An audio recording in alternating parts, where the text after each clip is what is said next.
და მამაკაცი.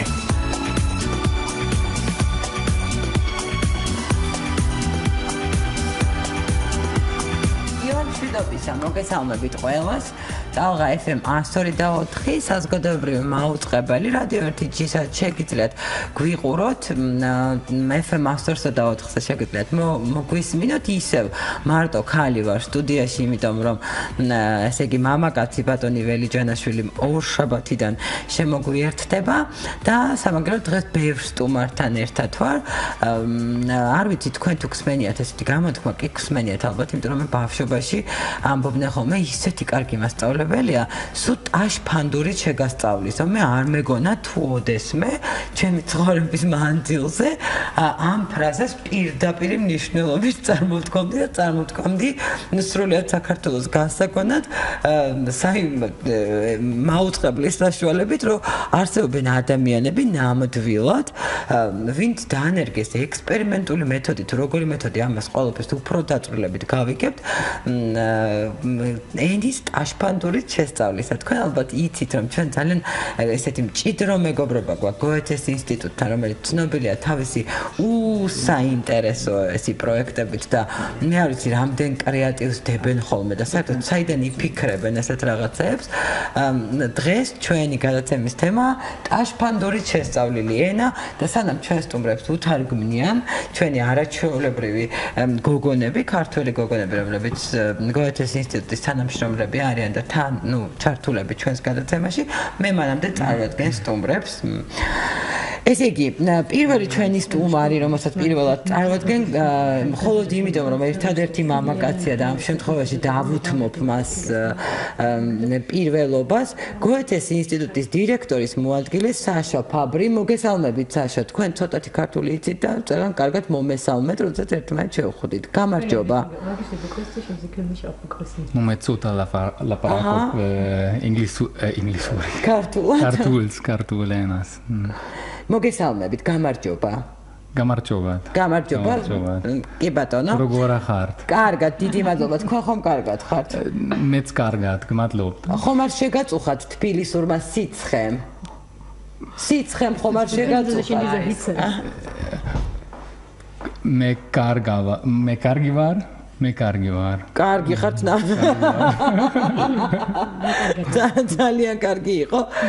ესე იგი, პროექტის ცეკვა სკოლაში, ანუ რაზეც ვლაპარაკობდი კონკრეტულ ტაშფანდურზე, ხელმძღვანელი ან ბოკმანი. გამარჯობა. Hello. Oh ja, hallo. Guten Tag. Schön hier zu sein. ესე იგი, მეგი გვასალია, გოეთეს ინსტიტუტის პედაგოგი. გარდა იმისა, რომ ჩართულია ამ პროექტში, ქართველ პედაგოგებს ჩაუტარებს ტრენინგებს. ხო, მართალი ვარ? ტრენინგებს ჩემი კოლეგა ატარებს, ის საქმე მყოფა. ქეთი ტიბუა, ასე კი მე ცოტა ამერია ინფორმაცია. ქეთი ტიბუა, ენის განყოფილების ხელმძღვანელი. თანამშრომელი. კი ბატონო, ენის განყოფილების თანამშრომელი, ქეთი ტიბ, ყველაფერი ამერია, მაგრამ იმდენად მოვიხიბლე ამ პროექტით, რომ პირველ რიგში მე გადავალ ბატონ საშასთან პირველი შეკითხვით, ხო? ესე იგი, მე რამდენჯერმე მყოლია ეთერში გოეთეს ინსტიტუტის თანამშრომლები და ყოველთვის ძალიან საინტერესო რამეს ავაანონსებთ ხოლმე ამ ინსტიტუტის ღონისძიებების შესახებ. მაგრამ, ნამდვილად, როდესაც მზეხა მითხრა და პირველ რიგში ძალიან დიდი მადლობა მზეხა მახარდა ჩვენი კოლეგა, რომელიც გვეხმარება ხოლმე გოეთეს ინსტიტუტთან კონტაქტში. მადლობა მინდა მას გადავხადო თელევში და მივესალმები აქედან. ეს იყო მეტისმეტი ცეკვა თამაში. ენისწავლა ძალიან მომწონს, მაგრამ სანამ ექსპერიმენტზე გადავალთ, ხო? რაღაცა ზაფხულში რო წელი შევაჯამოთ გოეთეს ინსტიტუტის პროექტებთან დაკავშირებთ. აი, რაც საინტერესოა, მე რამდენად გენდერული საკითხებით aktiviert განიხილება თქვენთან და ასე შემდეგ და ასე შემდეგ თუ შეიძლება. Bevor wir konkret über den Trend sprechen werden, könnten Sie vielleicht das ganze Jahr zusammenfassen, welche interessante Projekte hatte das Goethe-Institut? Einfach das Jahr ein bisschen kurz zusammenfassen. Erst einmal vielen Dank für die Einladung, dass wir heute hier sein dürfen, Katie. Und vielen Dank für die netten Worte, die ich ein bisschen auf Georgisch verstanden habe. Aber nicht alles, aber dafür sind ja die Kolleginnen so nett, das zu übersetzen. dieses Jahr ist ja ein sehr besonderes Jahr für Deutschland und Georgien, weil es das deutsch-georgische Freundschaftsjahr ist, in dem wir sehr viele Projekte bisher hatten und auch in der zweiten Jahreshälfte haben werden. Und ja, vielleicht. მოგესალმებით პირველ რიგში ძალიან დიდი მადლობა მოწვევისთვის, ძალიან დიდი მადლობა ამდენი თბილი სიტყვისთვის, რაც მეტნაკლებად გავიგე, როცა თქვენ საუბრობდით. თქვენ როგორც იცით, ეს წელი არის განსაკუთრებული წელი. ეს არის საქართველო-გერმანიის მეგობრობის წელიწადი, რომლის ფარგლებშიც არაერთი საინტერესო პროექტია დაგეგმილი. არაერთი საინტერესო პროექტი განხორციელდა დღევანდელ დღემდე და არაერთი საინტერესო პროექტია დაგეგმილი წლის მეორე ნახევარშიც. Wir haben zum Beispiel, wir kommen ja aus der Spracharbeit, wir machen viel mit deutscher Sprache.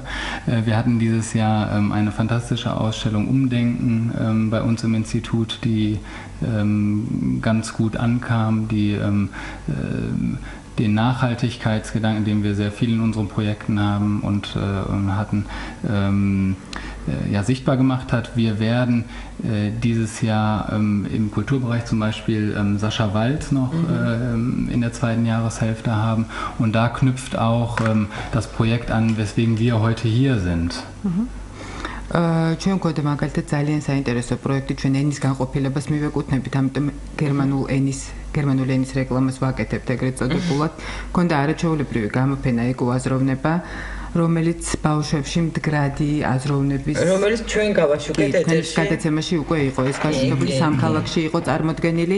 მაგალითად კულტურის განყოფილებას სექტემბერში აქვს საშა ვალცის წარმოდგენა და სწორედ ამ საშა ვალცის პროექტთან კავშირში მინდა წარმოგიდგინოთ ჩვენი პროექტიც, რომელზეც დღეს სასაუბროდ ჩვენ აქ გახლავართ. კი, და რამდენადაც ვიცი 24-ში ელჩთან ერთად წარადგენთ ამ პროექტს, ხო? როგორც პრეს-რელიზში წერია მე ესე. რომელ პროექტს ეს არის? საშა ვალცის Projekt. Das Projekt mit Sascha Walz wird dann am 24. vorgestellt, 24. September.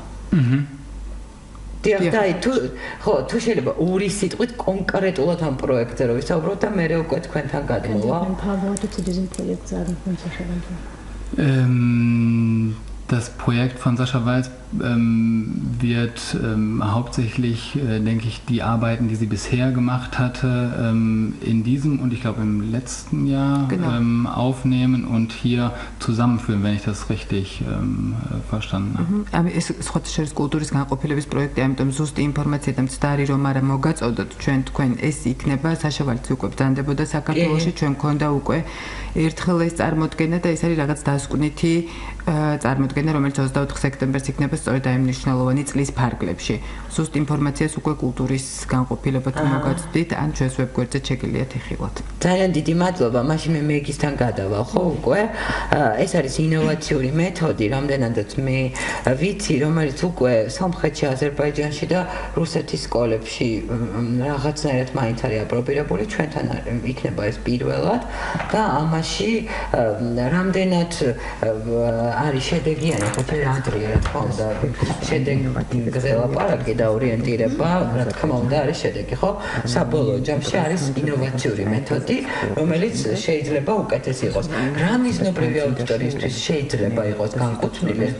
მე და თქვათ 15 წლის ბავშვი ერთად ვიტვისებთ, ვერ ვსწავლობ და მეთოდიკაც ხალხს მოგჭირდება. აი, რა ხდება ამ კუთხით? გასაგებია, დიდი მადლობა შეკითხვისთვის. ხო, პირველ რიგში დავიწყებ იმითი, რომ არ უნდა შევიდეთ შეცდომაში და არ უნდა გვეგონოს, რომ ეს არის რაღაცა სრულყოფილი ჯადოქრული მეთოდი, რომლითაც თურმე აი შესაძლებელი ყოფილა, როგორც თქვენ აღნიშნეთ, დაშფანდურით გერმანული ენის სწავლა. ეს ასე ნამდვილად არ არის, ეს არის ერთ-ერთი არსებობს უამრავი მეთოდი ზოგადად, მათ ქვია თავის სახელები, მათ აქვს თავიანთი ძლიერი და სუსტი მხარეები და არსებობს უამრავი ალტერნატიული მეთოდი და არც ერთი მათგანი არ არის სრულყოფილი. და გააჩნიეთ ჩვენ მიზანს, რა არის ჩვენი მიზანი გაკვეთილზე და იქიდან გამომდინარე ჩვენ სხვადასხვა მეთოდიდან სხვადასხვა რაღაცა ელემენტს ვიყენებთ და ყველაფერი არის გამართლებული, თუ ეს ყველაფერი ჩვენ გვეხმარება მიზნის მიღწევაში. მათ შეეხება ცეკვა თვითონ არ არის მეთოდი, ეს არის ერთ-ერთი ალტერნატიული მეთოდის, რომელზეც მე ვისაუბრებ და გეტყვით რა ქვია და რას გულისხმობს თავის თავში. გზა, ესე ვთქვათ. პირველი ელემენტი, რომელიც უნდა ვახსენოთ და რომელიც ამ ყველაფრის საფუძველია, არის ერთ-ერთი ეს საკვანძო ფუნდამენტური ცნება თანამედროვე დიდაქტიკაში და პედაგოგიკაში, ეს არის მთლიანობითი სწავლა, ჰოლისტურ სწავლებასაც უწოდებენ, რაც გულისხმობს იმას, რომ სასწავლო პროცესი არ უნდა ხდებოდეს მხოლოდ კოგნიტურ უნარებზე ორიენტირებით. ანუ ამ შემთხვევაში სწავლისას ჩართული უნდა იყოს ფსიქომოტორული ასპექტები, არა მხოლოდ კოგნიცია, არამედ სხეული და ძალიან მნიშვნელოვანი არის კიდე აფექტური ასპექტები, ანუ ემოცია. და ამ ყველაფრის ეს კომბინირებული გამოყენება, კომბინირებული გააქტიურება უნდა ხდებოდეს. რატომ არის ყველაფერი მნიშვნელოვანი? ანუ ამ შემთხვევაში წარმოიდგინეთ, თქვენ ეს ყველაფერი ხდება მულტისენსორულად, ანუ ხდება მაქსიმალურად ყველა სენსორის გააქტიურება. რატომ არის მულტისენსორული სწავლება მნიშვნელოვანი? მოგეხსენებათ, არსებობს უამრავი სხვადასხვა შემსწავლელის ტიპი. ადამიანები სხვადასხვანაირად ითვისებენ ინფორმაციას. ვიღაცისთვის არის თქვა ვიზუალური მხარე მნიშვნელოვანი, სხვებისთვის თქვა პრიორიტეტი არის მენთი კომპეტენცია, ის უფრო განვითარებული აქვს აკუსტიკური მხარე. არსებობენ ადამიანები, რომლებიც ტაქტილურად სწავლობენ უფრო ეფექტურად, ანუ მათ სჭირდება ჩეხება. პატარა ასაკში დაუშვათ ძალიან დიდი მნიშვნელობა აქვს მოძრაობას გაკვეთილზე. მოგეხსენებათ, ბავშვი ენერგიის ბომბა, მისი ბუნებრივი მოთხოვნილებაა, რომ იმოძრაოს და ამისი უგულებელყოფა გაკვეთილზე და მისი გაშეშება არის შეცდომა. იმიტომ რომ ამ მოძრაობით ის ბევრად ეფექტურად, ბევრად დიდი мотивაციით და სახალისოდ სწავლობს და რაც თავარია შედეგი თვალსაჩინო. აი ერთი წამით დავაანონსებ ჩვენ ინტერაქტივს, მე მინდა მიმართო მათ ვინც გვისმენს, ვინც გვიყურებს, რა მეთოდებით გირჩევნიათ ენის შესწავლა. იქნება ეს მასწავლებელთან ერთ-ერთზე დაჯდომა, იქნება ეს ჯგუფური მეთოდები, იქნება ეს ესე მარტივად რაღაცა თუ კომპლექსური სწავლება, თავისი თამაშით, თავისი გართობით და ასე შემდეგ და ასე შემდეგ. მაპატიეთ რომ შეგაწყვეტეთ, იმიტომ რომ მაინტერესებს ამ შეკითხვაზე პასუხი. ეხლა რას ნიშნავს ეს ცეკვით სწავლა, ხო? ძალიან ბევრისთვის ძალიან აბსტრაქტულად ჟღერს ეს ყველაფერი და აი პრაქტიკულად უჭირთ იმის წარმოდგენა, რა ხდება რეალურად იმ ცეკვის გაკვეთილზე და რა შუაში ეს ყველაფერი ენის სწავლასთან. ეს ცეკვა არის ერთ-ერთი ალტერნატიული მეთოდის, რომელსაც ქვია ქართულად ერთიანი ფიზიკური რეაქცია, ერთიანი ფიზიკური პასუხი, ინგლისურად ეს არის total physical response, ეს არის დანერგილი აპრობირებული მეთოდი, რომელიც გულისხმობს შემდეგს. ეს მეთოდი ეყრდნობა ვარაუდს, რომ ეს მეთოდი ეყრდნობა ვარაუდს, რომ სმენითი კომპეტენციის განვითარება წინ უსწრებს და არის პრიორიტეტული, ანუ წინ უსწრებს მეტყველების განვითარებას. და თვითონ ეს მეთოდი იმიტაციას უკეთებს მშობლიური ენის ათვისების პროცესს. როგორ ხდება მშობლიური ენის ათვისება? წარმოიდგინეთ, თქვენ ახლა 1 წლის ბავშვი, რომელიც რეალურად ჯერს ვერ მეტყველებს, ხო? მისი მეტყველება შემოიფარგლება რაღაცა ბგერებით, ერთ სიტყვენ ორ სიტყვიანი წინადადებებით, რომელსაც არ აქვს არანაირი გრამატიკული სტრუქტურა. და უცებ 3 წლის ასაკში ის მეტყველებს ძალიან რთული გრამატიკული სტრუქტურებით, ხო? ეს ხო საოცრება. რა ხდება ამ დროს? მთელი ამ 2 წლის განმავლობაში ის იღებს დიდი ოდენობით ინფუტს, ანუ მას ესმის ეს მშობლის მოწოდებები, საუბარი და ის ფიზიკურად პასუხობს მის ამ მოწოდებებს. ანუ მას ეს ესმის. ეს ბაგაჟი, ეს ინფორმაცია შედის, ილექება, ხდება მისი გაშინაგანება, აღქმა, გააზრება და ის თავდაპირველად მხოლოდ ფიზიკურად პასუხობს ამ რეაქციებს, ხო? როდესაც ჩვენ ეთქვა ბავშვი დადი ჭიქა, წადი იქ, მოდი აქ აიღე ბურთის, ხომ ეს აკეთებს. ესე იგი მას ეს ესმის, უბრალოდ ის არ არის კომპეტენტური ანუ მას არ აქვს უნარი რომ ეს ყველაფერი თვითონ თქვას. და უცებ ერთ წელიწადში ამას აკეთებს. ანუ ეს ინფორმაცია შედის, ილექება და ერთშვენიერ დღეს შენ შეგიძლია ეს თავად თქვა. ეს მეთოდი უცხოური ენების სწავლებისას არის აპრობირებული და თქვა იგივე ვარაუდი არის ამის საფუძველი, რომ უცხოური ენის ათვისებაც უნდა მოხდეს ამ პრინციპით. ანუ თავდაპირველად ჩვენ ვაწვდით დიდი ოდენობით ინფუტს, ანუ ყველაფერი ხდება სმენის რეცეპტულ დონეზე და ერთშვენიერ დღეს შენ ხვდები, რომ შენ შეგიძლია ამის პროდუქცია. ამის გამოყენება. ეხლა რა ხდება ცეკვაზე? წარმოიდგინეთ, გარდა იმისა, რომ მთლიანობით სწავლა გახსოვდეთ მუდამ, ეს ჩვენი საკვანძო ცნებაა. ცეკვაზე ჩვენი მასწავლებლები უამრავ ბრძანებას, უამრავ მოწოდებას, რომელიც ხდება ცხადია გერმანულ ენაზე ჩვენ შემთხვევაში, გასცემენ ამ ბავშვების მიმართულებით. თავდაპირველად რა თქმა უნდა მასწავლებელი ამას თვითონაც განასახიერებს იმისთვის რომ ის მისი ნათქვამი წინადადება და ბგერა და ასო და რაღაც სიტყვა იყოს აღქმადი და გასაგები და ამის შემდეგ ესენი მუდმივად მეორდება ეს მოწოდებები და ბრძანებები და მოსწავლეებს ისინი ესმით და ისინი ფიზიკური რეაქციით ანუ ამ რაღაცა ქორეოგრაფიული ელემენტების განხორციელებით პასუხობენ ამ მოწოდებებს. ესე იგი მათ ეს გაიგეს და ეს იმდენად ხშირად მეორდება და წარმოიდგინეთ რამხელა ბაგაჟია ხო? ჯერ მარტო ეს ორგანიზაციული თვალსაზრისით აბა შევიკრიბეთ გავიშალეთ ერთი ხაზი, ორი ხაზი, ორი დაჯდა 303 ადგა სხეულის ნაწილები ეს ხო მუდმივად მათ ესმით ეს ორგანიზაციული მომენტი და ამის გარდა გვაქვს თემატური კონტექსტი ამ შემთხვევაში მაგალითად ამ პროექტის ფარგლებში ჩვენ გვაქვს 4 თემა ეს არის 4 ელემენტი 4 სტიქია ასე ავირჩიეთ წელს ეს არის მიწა წყალი ცეცხლი და ჰაერი ეს არის ჩვენი თემები თითო დღეს თითო თემა გვაქვს ეს არის კონტექსტი და ცეკვის მასწავლებლები და ენის მასწავლებლები ჩვენ თანამშრომლობთ და ეს კონცეფცია თვითონ რა კეთდებოდეს გაკვეთილზე და ცეკვაზე ერთობლივად შევიმუშავეთ მასალები თვითონ შევქმნით და ეს მასწავლებლები ცეკვის ჩვენ გვაწვდიან ყველა ჯერზე აი რაღაცა სიტყვების მარაგს ამ შემთხვევაში სიტყვების და ფრაზების დონეზე ვარ ჩვენ გაკვეთილზე ცეკვის გაკვეთილზე რომელსაც ჩვენ გაკვეთილში ვთავთ ვარგებთ ამ ჩვენ მეთოდურ ჯაჭვს ამას ვასწავლეთ ბავშვებს მულტისენსორულად იქ არის მაინც რაღაც სავარჯიშოები სხვადასხვა ტიპის მოკლედ სავარჯიშო და ეს ყველაფერი მერე ხდება სცენაზე ხო ამას ანუ მოსწავლე რა შვება ამ სიტყვას თუ ამ ფრაზას ის თვითონ ქმნის რა შემოდის კიდე ერთი ძალიან მნიშვნელოვანი ელემენტი სწავლაკეთებით რაც ასევე თანამედროვე მეთოდიკაში ერთ-ერთი ინოვაციური და ერთ-ერთი ძალიან ეფექტური გზა არის როდესაც ჩვენ თვითონ რაღაცას ქმნით და ამ შემთხვევაში ისინი ამას ქმნიან და ამაში დებენ იმხელა ემოციას ხო და ცეკვა არის იმდენად დიდი სიამოვნება და ლაპარაკა პოზიტიურ ემოციებზე ხო პოზიტიურ ემოციებს ზრდის მოტივაციას მოტივაცია კი არის იმის წინაპირობა რომ ბავშვმა ეფექტურად ისწავლოს აი ესე მაგალითად ერთ-ერთი თემა იყო წყალი და მახსოვს ერთი ესეთი სიტყვა რომელიც მასწავლებლებმა მოგვაწოდეს და გთხოვეს რომ ეს უნდა ახსნათ და ეს უნდა იცოდნენ იმიტომ რომ ჩვენ ეს ქორეოგრაფი ვიყოთ უნდა დავდგათ იყო მოკლე ჩართვა ჩვენი აუდიტორია არის ახლა წარმოიდგინეთ ენის ცოდნის საკმაოდ დაბალი დონე აქვთ დამწყებები არიან ყავს 4 ქვეყნის წარმომადგენელი ანუ მშობლიური ენის გამოყენება ისედაც არ ვიყენებ ზოგადად გაკვეთილზე მაგრამ ამ შემთხვევაში გამორიცხულია ვინაიდან არ არსებობს ერთი საერთო მშობლიური ენა ჩვენ ეს უნდა ავხსნათ არის ძალიან რთული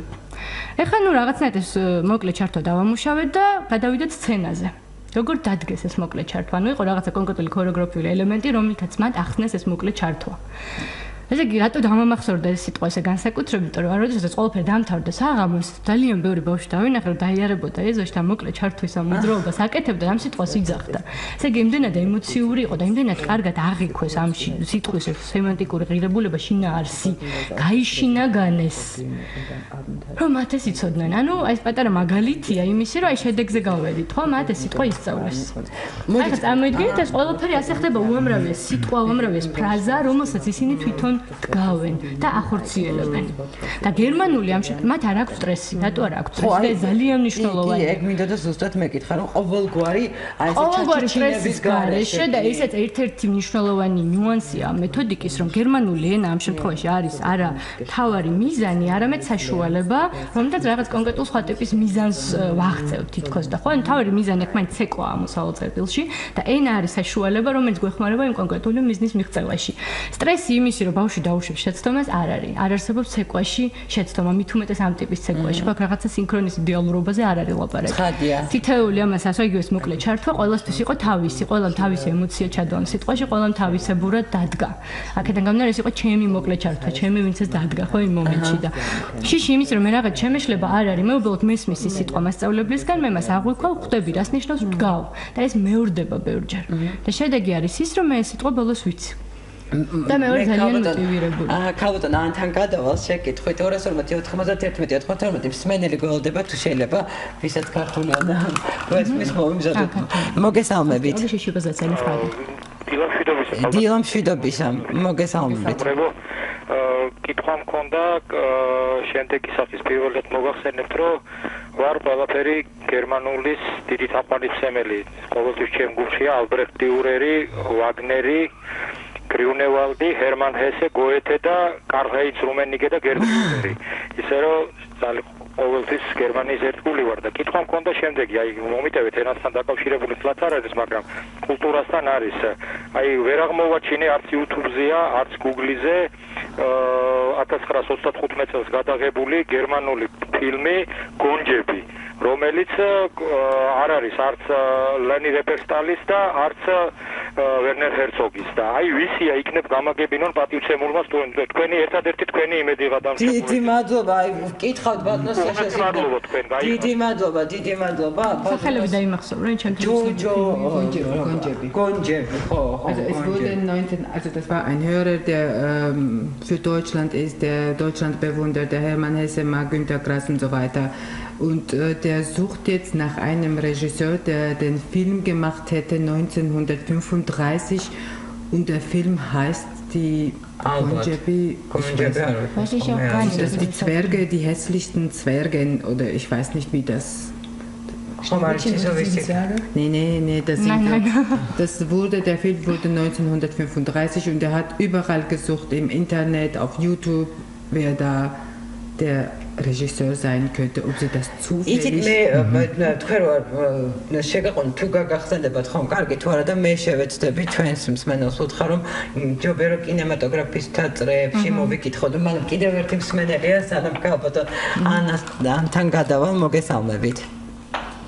Алло, ეთერში ხართ? მოგესალმებით, ქალბატონო ქეთი მივესალმებით თქვენს სტუმარს. პირველ რიგში ერთადერთ მამაკაც მინდა დიდი მადლობა გადაუხადო, რომ ის საქართველოშია, პაპანაკებაში და კარგად არის ქართველებისგან. არ გარბის საქართველოსთან. რაც შეეხება ცეკვით ენის სწავლებას, ეს რა თქმა უნდა სიახლეა და კარგია, მე ვიცი სიმღერით ძალიან კარგად ისწავლება ანბანი, იგივე ლექსები და სახალისოა და ბავშვისთვის ძალიან კარგია. აი რაც შეეხება მე აჭარიდან ვრეკავ და აჭარაში არის ამერიკული კუთხე, აი თუ არის გერმანული კუთხე თუ იხსნება და მე დაინტერესებული ვარ, მივიღებდი მონაწილეობას სწავლებაში და აქეთ პერსპექტივა თუ არსებობს. ძალიან დიდი მადლობა, კარგი შეკითხვაა, ძალიან დიდი მადლობა. Das ist eine Person, die aus Adscharien kommt und die hätte so eine Frage. Es gibt in Batumi so eine englische, amerikanische Ecke, wo man zum Beispiel englische Bücher bekommen kann und so weiter. Und ob es so eine deutsche Ecke auch gibt oder ob es überhaupt geplant ist, sowas zu machen. Und sie bedankt sich auch ganz herzlich, dass sie in dieser Hitze ganz wohl in Georgien fühlen. Das wird nicht von hier aus wegrennen. Vielleicht kann ich zunächst was zu dem ersten Anrufer sagen und dann zu der zweiten Frau. Ich kenne auch nur Schneewittchen und die 7 Zwerge. Die sind auch älter als 1935, glaube ich. Aber ich würde vorschlagen, dass der Herr sich vielleicht an unsere Bibliothek wendet. Dort kann man ihm am ehesten weiterhelfen, würde ich sagen, weil ich kenne das persönlich leider nicht. Das tut mir leid. რაც შეეხება პირველ შეკითხვას, მაინც დაუბრუნდები, მინდა რომ პატარა კომენტარი გავაკეთო და პასუხის სახით იქნების ბატონი დაუკავშირდეს გოეთეს ინსტიტუტში არის ბიბლიოთეკა, სადაც არის ძალიან ბევრი საინტერესო მასალა. ამ განყოფილებას ქვია ინფორმაციის და ბიბლიოთეკის განყოფილება და ამიტომ იქნებ იქ შეძლოს ამ ინფორმაციის მოძიება. ანუ გოეთეს ინსტიტუტში შეგიძლიათ მობრძანდეთ, ყავს თანამშრომლები და საინფორმაციო განყოფილებაში მოგაწვდიან ამ დიდი მადლობა. მეორე შეკითხვა. Und die zweite Anruferin, vielen Dank für die Bewunderung, dass ich die Hitze Georgiens mag, aber ich mag es wirklich sehr, sehr gerne hier. Also ich fühle mich sehr wohl, nicht nur der Hitze wegen, sondern auch wegen und vor allen Dingen wegen den Leuten. In Batumi war ich leider noch nicht. Ich weiß aber, dass es dort auch von einem anderen Partner aus Deutschland geförderte Schule gibt, die eventuell ein Ansprechpartner sein könnte. Den Namen weiß ich leider. Euro 2000. Euro 2000 Schule. Ansonsten haben wir leider keinen Lesesaal in Batumi. Ich kann nur anbieten, dass man auf unsere Seite geht, jetzt hier in Tbilisi, und dort vielleicht über die Möglichkeit, online Bücher oder Videos auszuleihen, an uns herantritt. რაც შეეხება ბათუმს და შეკითხვას ბათუმთან დაკავშირებით, ჩვენ არა გვაქვს სამწუხაროდ არანაირი სამკითხველო დარბაზი. ბათუმში გქონია რამდენიმე ღონისძიება, მაგალითად გამოფენაც ჰქონდა და ასევე არსებობს ბათუმში სკოლა ევრო 2000, რომელიც გერმანული სკოლაა და სადაც გერმანული ისწავლება გაძლიერებულად.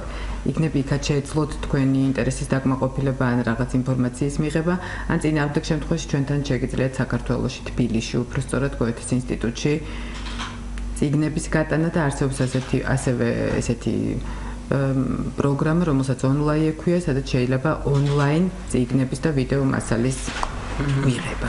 მოდი ცეკვაზე გავაგზავნოთ, მე ქავატონ ანთან გადავალ, ალბათ ძალიან ბევრი ენა მეცოდინებოდა ესეთი მშვენიერი მასწავლებელი რომ ყოლოდა, რომელიც დაარწმუნებული ვარ ძალიან დახვეწილი მოძრაობებით შეგვასწავლი და აი უბრალოდ თუ შეუძლია რაღაცა ნატურალისტურად წარმოგვადგენოს მეთოდი. მე მესმის რომ ამის გაკეთება ძალიან ძნელი იქნება, მაგრამ მათთვის ვინც გვიყურებს და ვინც გვისმენს კიდეც ალბათ შეიძლება ცოტათი აღუწერთ. უბრალოდ მაინტერესებს მოხდე გაკვეთილზე, სადაც ენას ასწავლიან მოძრაობებით.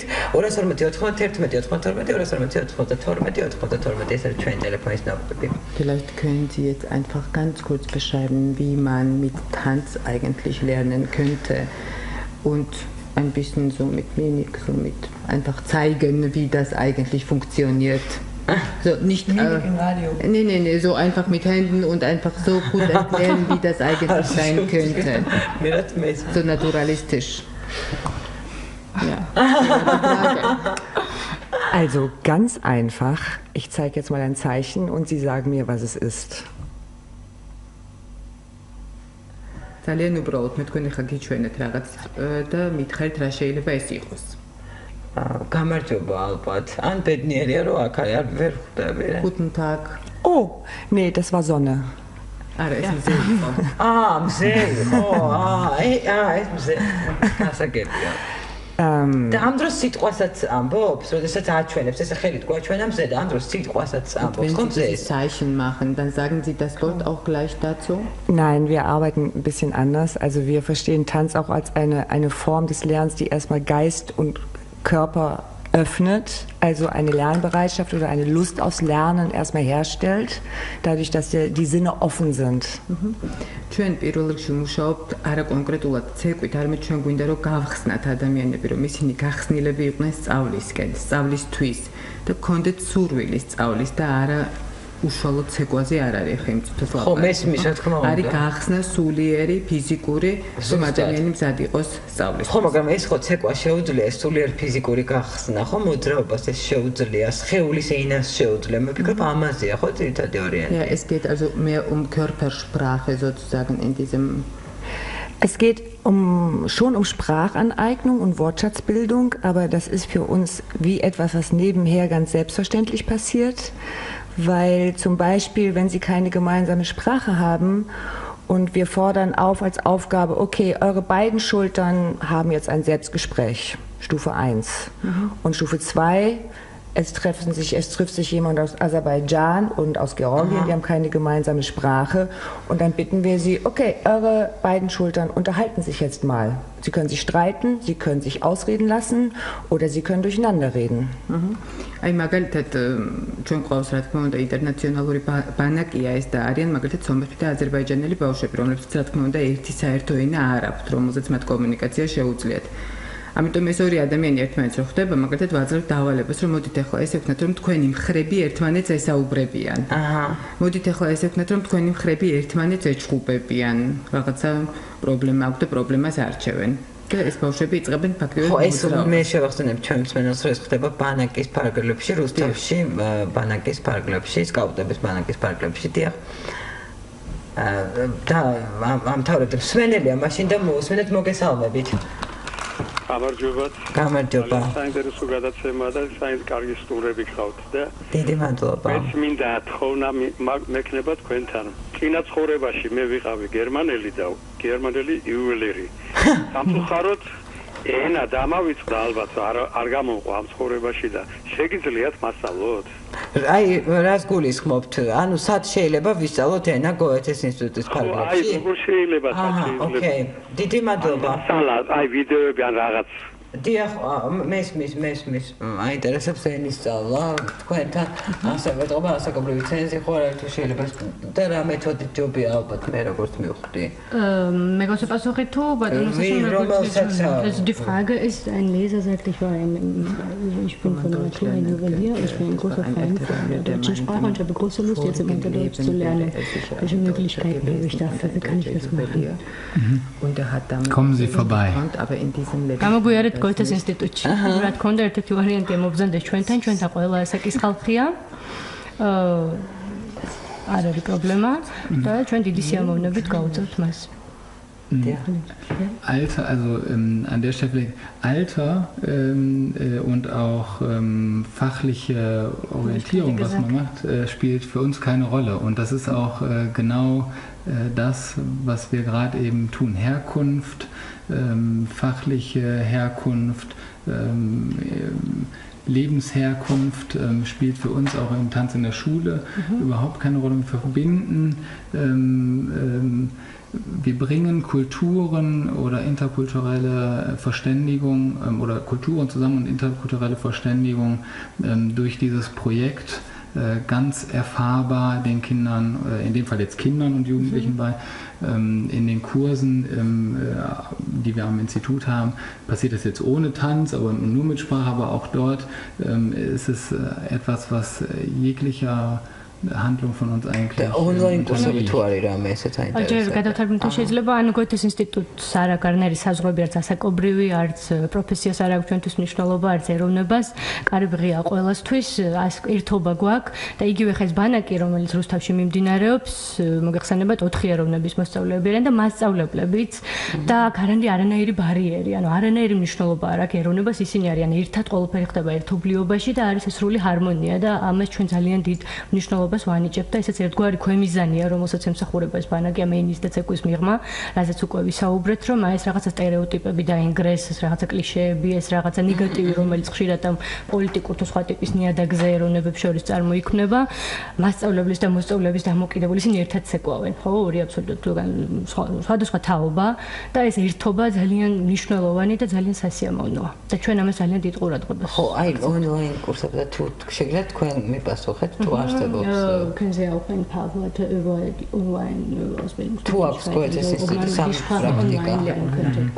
Die Sprache lässt sich ohne weiteres auch online lernen. Ich selbst komme tatsächlich, also bevor ich hierhin gekommen bin nach Tbilisi, war ich selbst in dem Bereich sehr stark tätig. Also Lerner erzielen sehr große Erfolge, auch wenn sie die Sprache online lernen.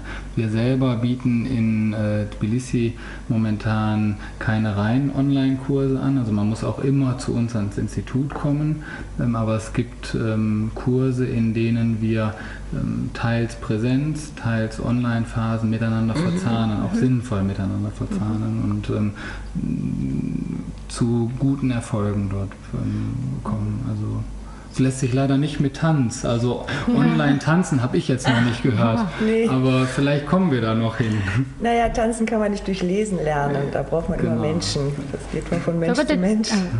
ზოგადად ჩემ პირადად იქნებოდა რომ მედია საშუალებები მაქსიმალურად ყველამ გამოიყენოს თავის ხრივ მასწავლების გარეშე ინდივიდუალურად დღეს არსებობს ინტერნეტი და უამრავი რამეა ხელმისაწვდომი და უფასო რაც შეეხება გოეთეს ინსტიტუტს ესეთი სრულყოფილი ონლაინ კურსი ჩვენ როგორც ესეთი არ გაგვაჩნია თუმცა ჩვენ გვაქვს კომბინირებული კურსები რომელიც გულისხმობს გარკვეული საათების რაოდენობას რომელიც მიმდინარეობს ონლაინ და შესაბამისად ანუ შეიძლება ითქვას რომ ნაწილობრივ ეს შემოთავაზება გვაქვს მაგრამ სრულყოფილი ონლაინ კურსი არ არის ძალიან კარგი, მაშინ მე გავაგზავნებ ქალბატონ ენს მე ანს მე ვიცი რომ მოუწევს ურთიერთობა პედაგოგებთან, ქართულ პედაგოგებთან, რომელსაც უნდა გაუზიაროს თავისი გამოცდილება, ხო? რამდენად თანახმანი არიან ქართული პედაგოგები? ეს ერთი შეკითხვა და ამ შეკითხვის ქვეშეკითხვა მაქვს ესეთი. ეს მეთოდი მხოლოდ ბანაკებისთვის და გასართობი, ნახევრად გასართობ შემეცნებითი დაწესებულებებისთვის არის განკუთვნილი თუ არსებობს იმის შანსით რომ დაინერგოს სკოლაში. Prinzipში რატომაც არა, ხო? Also die erste Frage wäre dann, dass Sie mit Lehrern auch viel zu tun haben jetzt im Rahmen des Camps und wie Sie aktiv mitmachen, ob Sie wirklich so aktiv sind. Und die zweite Frage wäre, ob diese Methode Tanz im Unterricht, ob man das so im Rahmen des Camps nur einsetzen könnte oder ist das wirklich realistisch, dass man das im Unterricht auch einsetzt in der Schule? Ja, unbedingt. Also Frage 1, wir sind völlig begeistert von all den Lehrern, die dabei sind.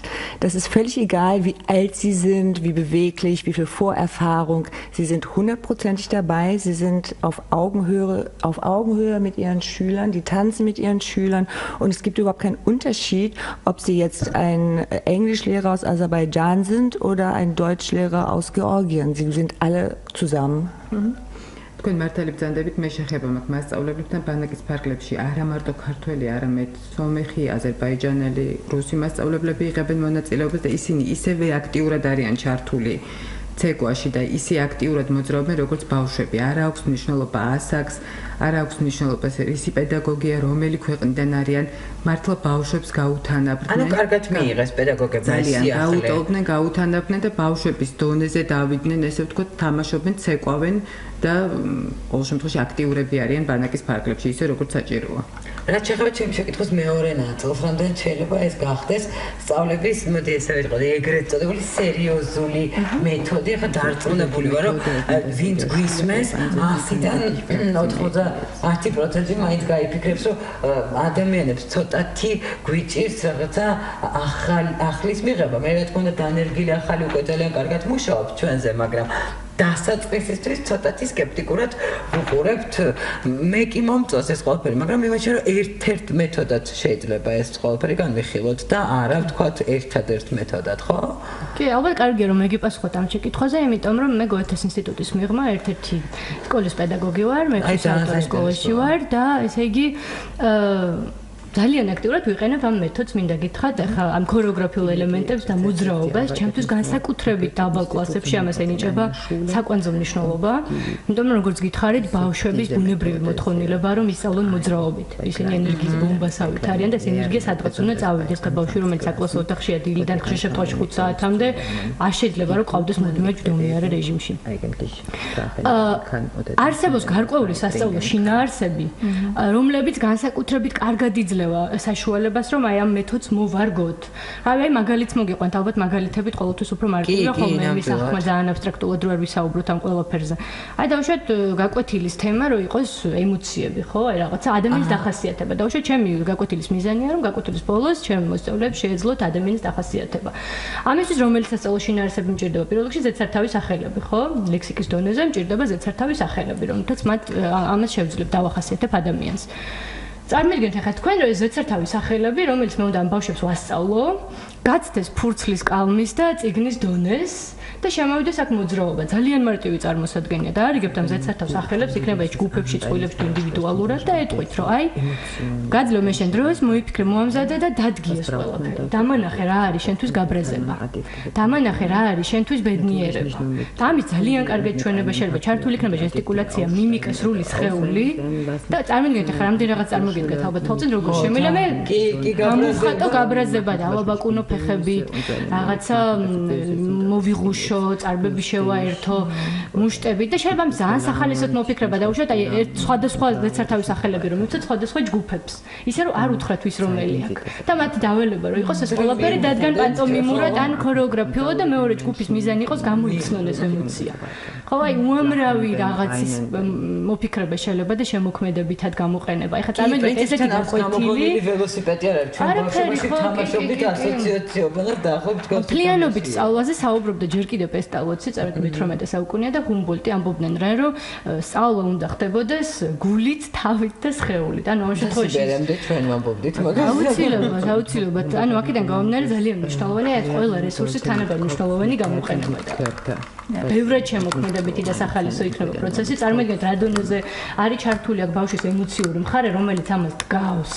რამდენად შემოქმედებითია ის იმ მომენტში და ეს შემოქმედებითობა არის ახალისო, мотиваცია არის მაღალი და შედეგი არის ის, რომ ჩვენ ამ ყველაფერს ბევრად მარტივად ვიმახსოვრებთ. და გვაქვს კარგი აკადემიური შედეგი. და იქნებ გამომდინარე რომ ვეხებით შემსწავლელების თითქმის ყველა ტიპს, ხო, ჩართულია ვიზუალი, ჩართულია ეს კინესთეტიკური მომენტები, ეს ემოცია, ძალიან ბევრ კომპონენტს ერთიანად ეხებით. მაშინ რასაც სხვა შემთხვევაში დაუშვათ ცოტა ძველი მეთოდები რო ავიღოთ, იქნებოდა ესეთი სიტუაცია გვექნებოდა რომ ჩამოვწერდით ამ ზედსართავებს და მიაწერდნენ და მე უნდა სახში ეზუთხათ საწყალ ბავშვებს ეს მთელი ფურცლები სიტყვები. ხო და ანუ აპირებთ რომ დაანერგოთ ეს მეთოდი. ეს მეთოდი არსებობს, მე პირადად ამ მეთოდს ვიყენებ და ძალიან აი მუდმივად.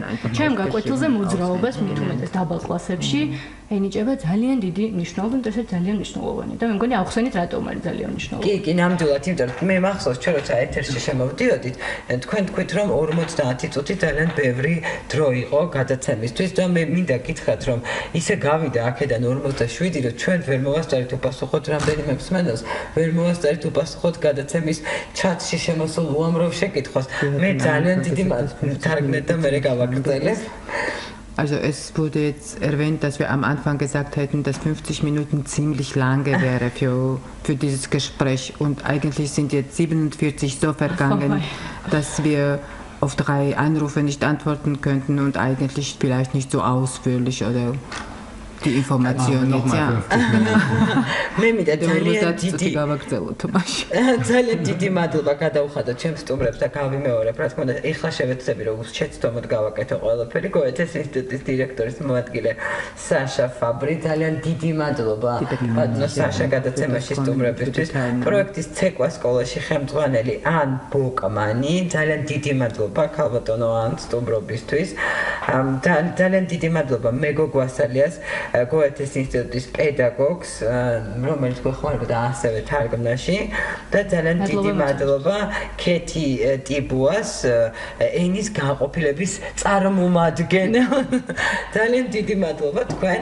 მე გისურვებთ კარგ ბევრ წარმატებას, გისურვებთ კარგ საფლავს და ბევრ კარგ პროექტს. Erholsamen Sommer. რაც შეეხება ჩვენს მენელს, მე ორ შაბათამდე გემშვიდობებით, ორ შაბათს უკვე მე და დათო ერთად დავბრუნდებით და კვლავ ქალის და მამაკაცის ფუნქციით გავა გადაცემა და არა მარტო ქალის. მოკეთ ბედნიერი შაბათი კვირა თქვენ. გაისერეთ ამ დღეებში ძალიან დაცხებაო ამბობენ და გვაფრთხილებენ რომ ვიაროთ კოლგებით, ვიაროთ ღია ფერის დასაცმლით და ნებისმიერი ამინდის მიუხედავად ხა ამას ჯანდაცვის სამინისტრო არ გვაფრთხილებს. მე გაფრთხილებთ და გთხოვთ რომ ნებისმიერი ამინდის მიუხედავად იყოთ ბედნიერები, ლაღები და მხიარულები. ძალიან მიყვარხართ დროებით ორ შაბათამდე. ქალი და მამაკაცი. მარადიული თემები და ბანალური საკითხები. ის რაც არ იცვლება და ის რაც დროს მიაქვს და მოაქვს. ყველაფერი რაც გაინტერესებს შენ და აინტერესებს მას. ქალი და მამაკაცი. წამყვანები: ქალი ქეთი ელიაშვილი და მამაკაცი დავით ფელიჯანაშვილი. ნაცნობი დრო. სამუშაო დღეები 11 საათი და 11 წუთი. საზოგადოებრივი რადიო 1 FM 102.4. უცვლელი ადგილი შეხვედრებისთვის.